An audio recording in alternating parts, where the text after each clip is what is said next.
Somnifère, le podcast. Somnifère, c'est un podcast en 2 parties. D'abord une courte séance de relaxation conçue pour vous préparer au sommeil, suivie d'une histoire à dormir debout qui vous fera tomber dans les bras de Morphée. Disponible à l'écoute chaque soir, dès 19h, sauf les vendredis et samedis soirs. Si vous aimez ce podcast, merci de le noter sur la plateforme sur laquelle vous l'écoutez. Pour toute question ou suggestion, envoyez un mail à l'adresse morphée@somnifèrelepodcast.com. Bonne écoute et bonne nuit. Installez-vous confortablement et fermez les yeux. Votre programme du soir va commencer. Il y a une grande beauté à avancer dans la vie sans anxiété ni peur. La moitié de nos peurs sont sans fondement et l'autre moitié ont peu d'importance. Écrit Christiane Nestel-Bovy.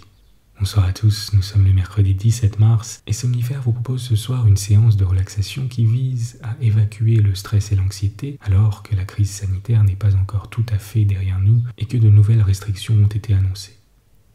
Il s'agira de faire le calme et tâcher de se reconnecter au moment présent sans ressasser ni anticiper. Et juste après cela, un peu de douceur avec un conte d'Andersen intitulé « La bergère et le ramoneur » sur les côtés positifs que peuvent parfois avoir les accidents de vie. Un bonne nuit tout spécial ce soir à Marie de Perpignan et Hélène de Niort qui ont partagé Somnifère sur leurs réseaux sociaux. Plus d'infos en description de cet épisode. Je vous souhaite une excellente nuit et maintenant place à notre séance de relaxation. La séance de relaxation. Notre séance de relaxation ce soir vise à gérer, évacuer, composer avec le stress et les angoisses, alors que le contexte est particulièrement anxiogène et que nos vies continuent d'être bouleversées par la crise sanitaire, à laquelle s'ajoutent les problèmes de vie de chacun.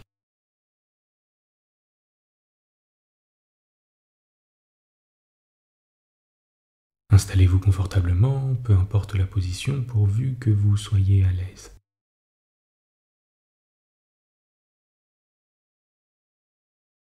On va commencer, comme d'habitude, par prendre 2 grandes inspirations. Prenez d'abord une grande inspiration par le nez, en gonflant vos poumons, et expirez par la bouche. À nouveau, une grande inspiration par le nez, gonflez votre ventre cette fois, et expirez par la bouche.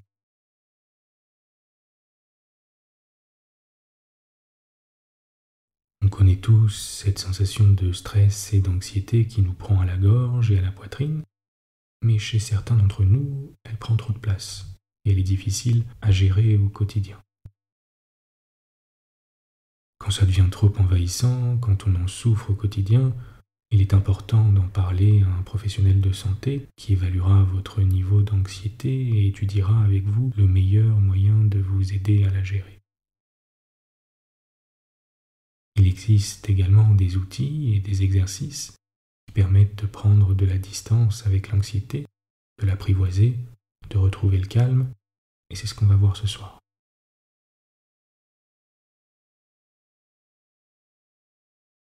Lorsqu'on est aux prises avec l'anxiété, l'inquiétude, le stress, on a souvent tendance à ressasser les événements passés et anticiper les événements futurs, ce qui nous fait perdre notre connexion avec le moment présent. Les manifestations physiques du stress sont diverses. On peut se sentir étouffé, une sensation désagréable dans la poitrine, un rythme cardiaque plus élevé, un état d'alerte permanent, etc. Il y a différents moyens de gérer le stress au quotidien. D'abord, l'accepter. Il ne s'agit pas de le chasser complètement de nos vies, mais de composer avec, d'apprendre à le reconnaître et d'accepter qu'il soit là. Il faut apprendre à cohabiter avec le stress, mais ne pas lui laisser trop de place.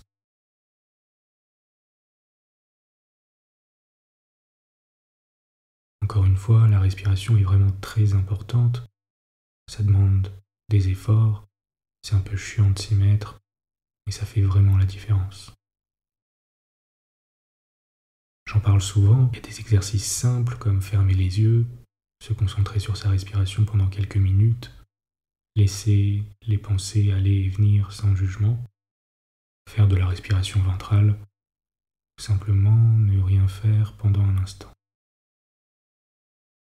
Il s'agit également de prendre soin de soi, de prendre du temps pour soi, de ralentir, de se donner du répit, d'être bienveillant envers soi-même et ce qu'on ressent, surtout en ce moment. On a vécu une année franchement atypique, ça n'a pas été simple pour beaucoup d'entre nous, pour autant on est toujours là, à vivre nos vies, à nous adapter, à chercher à aller mieux, et rien que ça demande une grande force mentale.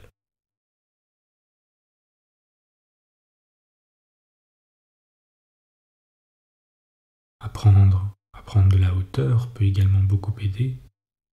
Parfois, quand quelque chose nous angoisse, il suffit de changer le focus de l'objectif, de le voir d'un autre angle ou de dézoomer.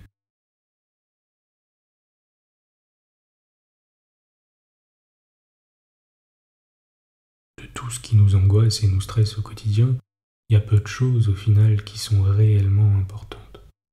Que ce soit ensuite, il y a le stress irrationnel, ce sentiment désagréable qui est un peu toujours là, on ne sait pas trop pourquoi. Pour ça, rien de mieux que d'arrêter ce qu'on fait, d'aller faire un break, d'aller marcher pendant 10-15 minutes, de s'aérer l'esprit. D'une manière générale, l'exercice physique est vraiment très efficace pour évacuer le stress, que ce soit en faisant du jogging, de la marche à pied, ou en mettant la musique à fond et en dansant.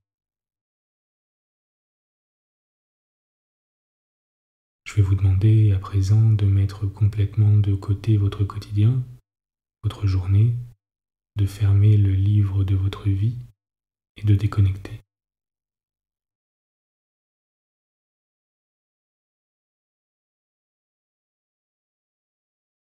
On va maintenant poursuivre par un exercice de scan corporel pour se détendre complètement. Prenez un moment pour tourner votre attention sur votre corps, de la tête aux pieds, en vous assurant que chacun de vos muscles est détendu.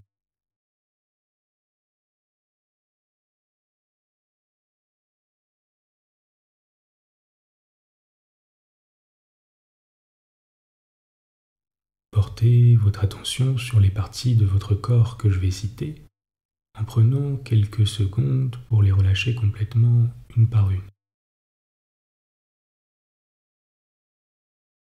On commence par les orteils qui se détendent.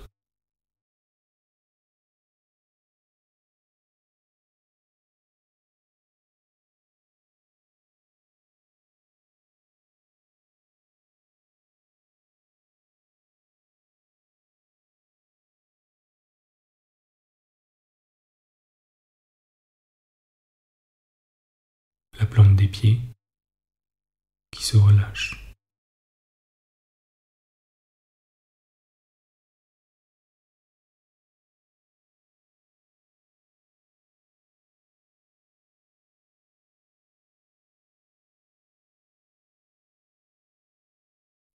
Les chevilles,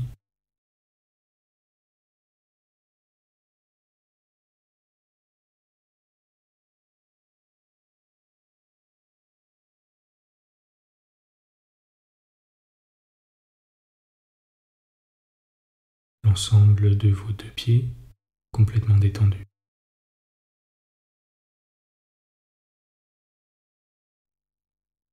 Vos mollets,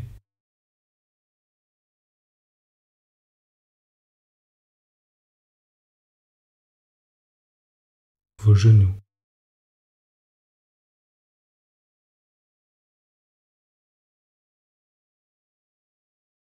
vos cuisses,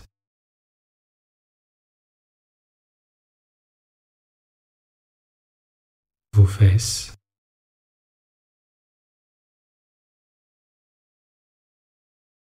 vos hanches,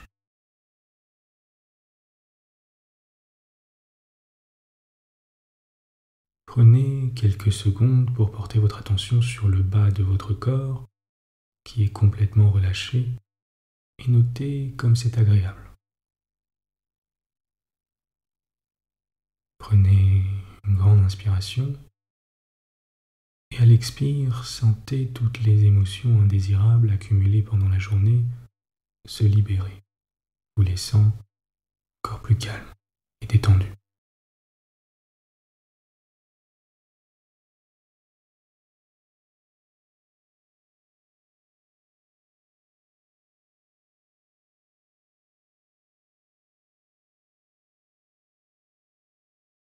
Portez maintenant votre attention sur votre ventre qui se détend également.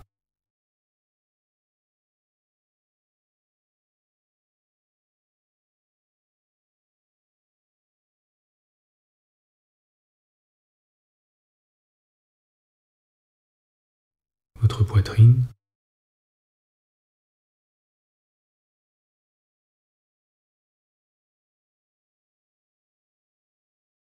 le bas de votre dos,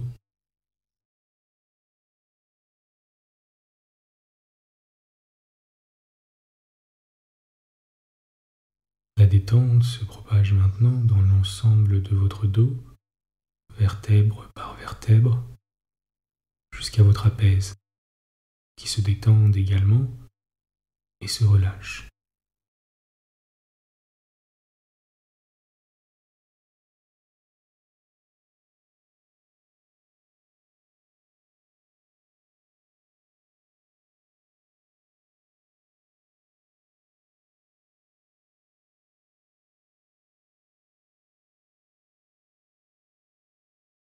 C'est maintenant le tour de vos épaules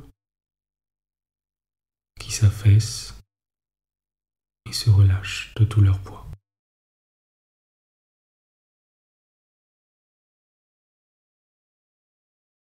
Votre nuque,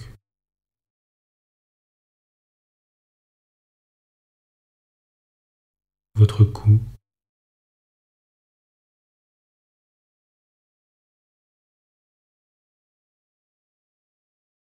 sentez le poids de votre tête sur l'oreiller.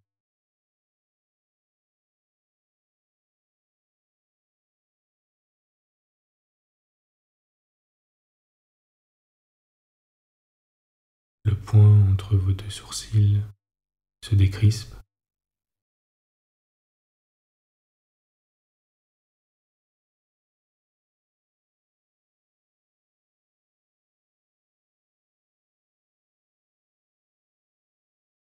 Votre mâchoire se relâche.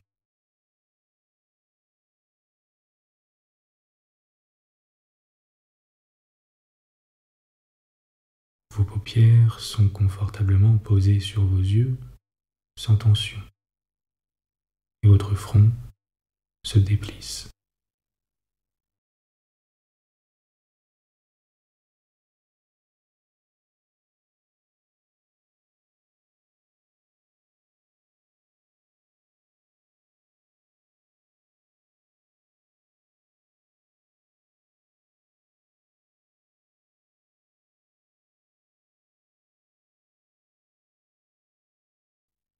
C'est maintenant au tour de votre cuir chevelu de se détendre complètement.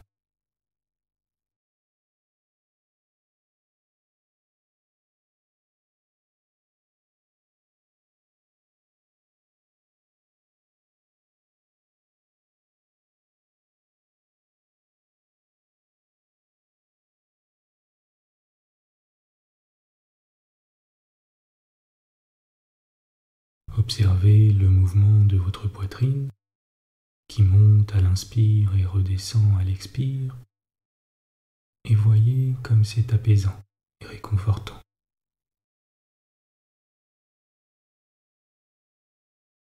Et sentez comme à chaque expire, vous semblez être de plus en plus détendu.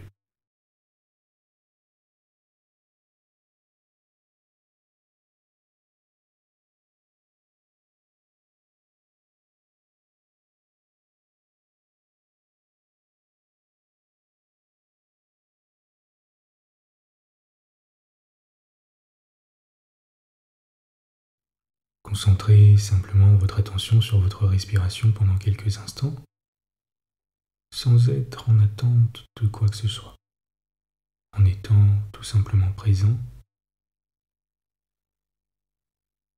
déconnecté du monde.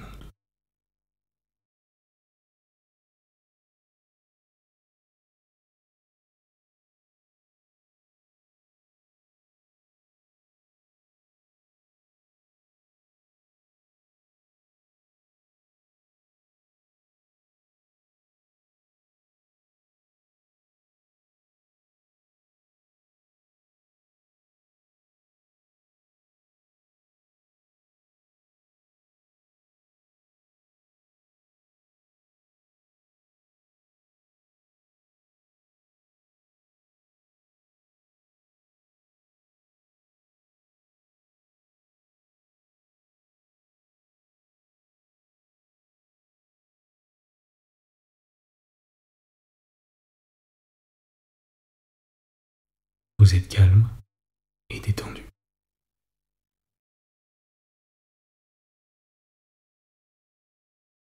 L'histoire du soir. Hans Christian Andersen, La bergère et le ramoneur. Avez-vous jamais vu une de ces armoires antiques, toutes noires de vieillesse, à enroulement et à feuillage ? C'était précisément une de ces armoires qui se trouvait dans la chambre. Elle venait de la trisaïeule, et de haut en bas, elle était ornée de roses et de tulipes sculptées. Mais ce qu'il y avait de plus bizarre, c'étaient les enroulements d'où sortaient de petites têtes de cerf avec leurs grandes cornes. Au milieu de l'armoire, on voyait sculpté un homme d'une singulière apparence. Il ricanait toujours, car on ne pouvait pas dire qu'il riait. Il avait des jambes de bouc, de petites cornes à la tête et une longue barbe. Les enfants l'appelaient le grand général commandant en chef Jambes de Bouc, nom qui peut paraître long et difficile, mais titre dont peu de personnes ont été honorées jusqu'à présent. Enfin, il était là, les yeux toujours fixés sur la console placée sous la grande glace, où se tenait debout une gracieuse petite bergère de porcelaine. Elle portait des souliers dorés, une robe parée d'une rose toute fraîche, un chapeau d'or et une houlette. Elle était charmante. À côté d'elle se trouvait un ramoneur en porcelaine également. Il tenait gracieusement son échelle sous son bras, et sa figure était noire de charbon, rouge et blanche, comme celle d'une petite fille. Il touchait presque la bergère, on les avait placés où ils étaient, et là où on les avait posés, ils s'étaient fiancés. Aussi, l'un convenait très bien à l'autre, c'étaient des jeunes gens faits de la même porcelaine, et tous deux également faibles et fragiles. Non loin d'eux se trouvait une autre figure 3 fois plus grande. C'était un vieux Chinois qui savait hocher la tête. Lui aussi était en porcelaine, il prétendait être le grand-père de la petite bergère, mais il n'avait jamais pu le prouver.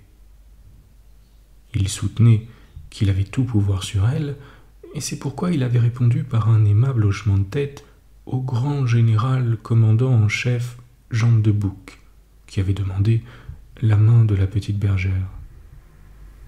« Quel mari tu auras là ?» dit le vieux Chinois. « Quel mari ? Je crois quasi qu'il est acajou. Il fera de toi, madame, la grande générale commandante en chef, Jambes de Bouc. Il a toute son armoire remplie d'argenterie, sans compter ce qu'il a caché dans les tiroirs secrets. « Je n'entrerai jamais dans cette sombre armoire, dit la petite bergère. J'ai entendu dire qu'il y a dedans 11 femmes de porcelaine. » Eh bien, tu seras la 12e, dit le Chinois. Cette nuit, dès que la vieille armoire craquera, on fera la noce. Et là-dessus, il hocha la tête et s'endormit. Mais la petite bergère pleurait en regardant son bien-aimé le ramoneur. « Je t'en prie, dit-elle, aide-moi à m'échapper dans le monde, nous ne pouvons plus rester ici. »« Je veux tout ce que tu veux, dit le petit ramoneur. Sauvons-nous tout de suite, je pense bien que je saurai te nourrir avec mon état. »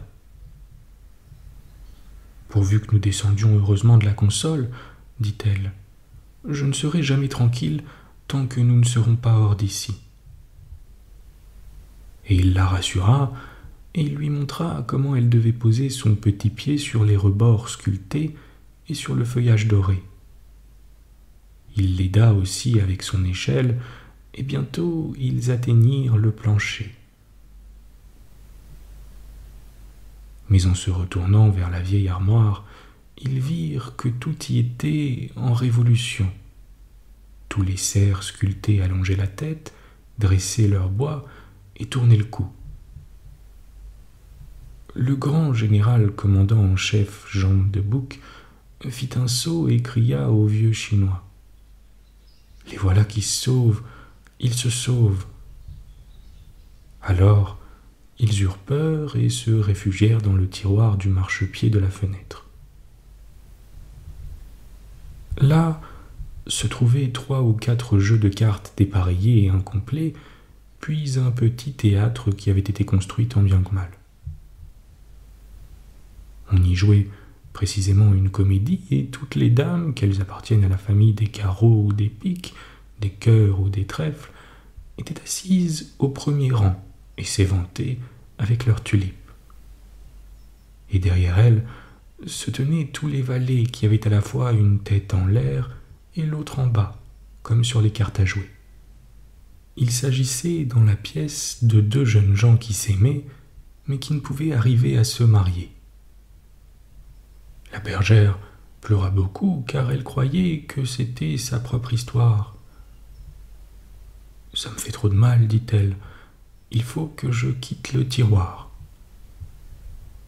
Mais lorsqu'ils mirent de nouveau le pied sur le plancher et qu'ils jetèrent les yeux sur la console, ils aperçurent le vieux Chinois qui s'était réveillé et qui se démenait violemment. « Voilà le vieux Chinois qui accourt !» s'écria la petite bergère, et elle tomba sur ses genoux de porcelaine, tout à fait désolée. « J'ai une idée, dit le ramoneur. Nous allons nous cacher au fond de la grande cruche qui est là dans le coin. Nous y coucherons sur des roses et sur des lavandes, et s'il vient, nous lui jetterons de l'eau aux yeux. »« Non, ce serait inutile, lui répondit-elle. Je sais que le vieux Chinois et la cruche ont été fiancés, et il reste toujours un fond d'amitié après de pareilles relations, même longtemps après. Non, il ne nous reste pas d'autre ressource que de nous échapper dans le monde. »« Et en as-tu réellement le courage ?» dit le ramoneur. « As-tu songé comme le monde est grand et que nous ne pourrons plus jamais revenir ici ?»« J'ai pensé à tout, » répliqua-t-elle. Et le ramoneur la regarda fixement et dit ensuite : « Le meilleur chemin pour moi est par la cheminée. As-tu réellement le courage de te glisser avec moi dans le poêle et de grimper le long des tuyaux? C'est par là seulement que nous arriverons dans la cheminée, et là je saurai bien me retourner. Il faudra monter aussi haut que possible, et tout à fait au haut nous parviendrons à un trou par lequel nous entrerons dans le monde. » Il la conduisit à la porte du poêle. « Dieu qu'il fait noir !» s'écria-t-elle. Cependant, elle l'y suivit, et de là dans les tuyaux, où il faisait une nuit noire comme la suie. « Nous voilà maintenant dans la cheminée, dit-il. Regarde, regarde là-haut, la magnifique étoile qui brille. » Il y avait en effet au ciel une étoile qui semblait par son éclat leur montrer le chemin. Il grimpait toujours. C'était une route affreuse, si haute. Mais il la soulevait, il la soutenait, et lui montrait les meilleurs endroits où mettre ses petits pieds de porcelaine. Ils arrivèrent ainsi jusqu'au rebord de la cheminée où ils s'assirent pour se reposer tant ils étaient fatigués. Et ils avaient bien de quoi l'être. Le ciel, avec toutes ses étoiles, s'étendait au-dessus d'eux, et les toits de la ville s'inclinaient bien au-dessous. Ils promenaient leurs regards très loin tout autour d'eux, bien loin dans le monde. La petite bergère ne se l'était jamais figurée si vaste. Elle appuyait sa petite tête sur le ramoneur et pleurait si fort que ses larmes tachèrent sa ceinture. « C'est trop, dit-elle. C'est plus que je n'en puis supporter. Le monde est trop immense. Oh, que ne suis-je encore sur la console près de la glace? Je ne serai pas heureuse avant d'y être retournée.